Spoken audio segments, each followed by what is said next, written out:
നവീകരണം പൂർത്തിയാക്കിയ അനങ്ങനടി പഞ്ചായത്തിലെ പ്ലാക്കാട്ടുകുളം മന്ത്രി റോഷി അഗസ്റ്റിൻ നാടിന് സമർപ്പിച്ചു. നവീകരണം പൂർത്തീകരിച്ച അനങ്ങനടി പ്ലാക്കാട്ടുകുളം നാടിന് സമർപ്പിച്ചു. ജലവിഭവ വകുപ്പ് മന്ത്രി റോഷി അഗസ്റ്റിനാണ് ഉദ്ഘാടനം നിർവഹിച്ച കുളം നാടിന് സമർപ്പിച്ചത്.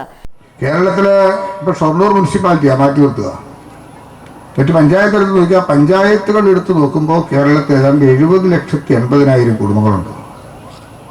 അതിൽ 17 ലക്ഷം കുടുംബങ്ങളിലാണ് നമുക്ക് വെള്ളം കൊടുക്കാൻ കഴിയുന്നത്.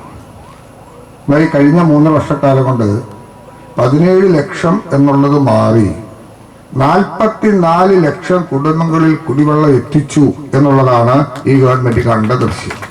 44 ലക്ഷം കുടുംബങ്ങളിൽ. ഇപ്പൊ ആരെ എതിർത്താലും ഇവിടെ അന്ന് പറഞ്ഞ പോലെ വെള്ളം കിട്ടിയവരുണ്ടെന്ന് പറയുമല്ലോ, ആ ഒരു പ്രതീക്ഷ മാത്രമേ നമുക്കുള്ളൂ. ഇനി ഒരു 10-30 ലക്ഷം കുടുംബങ്ങളിൽ ചെല്ലണം. ആ വർക്കെല്ലാം ടെൻഡർ ചെയ്ത് കഴിഞ്ഞു.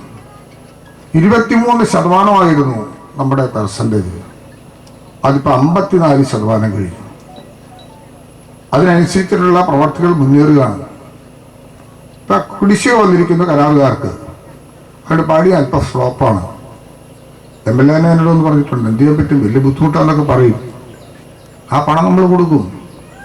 ഗവൺമെൻറ് അശ്വതിയാണല്ലോ. 1 മാസം 1.5 മാസക്കാലം കൊണ്ട് തന്നെ അത്തരം കുടിശ്ശികൾ കൊടുക്കുന്നതിന് വേണ്ടിയുള്ള നടപടിക്രമങ്ങൾ പൂർത്തീകരിക്കാൻ ഗവൺമെൻറ് മുന്നോട്ട് പോവുക. ഇമ്മീഡിയറ്റ് ആയിട്ട് പണികൾ പൂർത്തീകരിക്കണം. അതിനുവേണ്ടിയുള്ള എല്ലാ സഹായവും നാട്ടുകാരുടെയും കോൺട്രാക്ടേഴ്സിന്റെ ഭാഗത്തുനിന്ന് ഉണ്ടാവണം. അതാണ് കുടിവെള്ളത്തെക്കുറിച്ച് പറയാനായിട്ടുള്ളത്. സംസ്ഥാന സർക്കാരിന്റെ 2023-24 വർഷത്തെ ബജറ്റിൽ ഉൾപ്പെടുത്തി 1 കോടി രൂപയും പഞ്ചായത്തിന്റെ 2024-25 വർഷത്തെ വാർഷിക പദ്ധതിയിൽ ഉൾപ്പെടുത്തി 19 ലക്ഷം രൂപയും വിനിയോഗിച്ചാണ് പ്ലാക്കാട്ടുകുളത്തിന്റെ നവീകരണം പൂർത്തീകരിച്ചത്. ഷൊർണൂർ MLA പി മമ്മിക്കുട്ടി അധ്യക്ഷത വഹിച്ചു.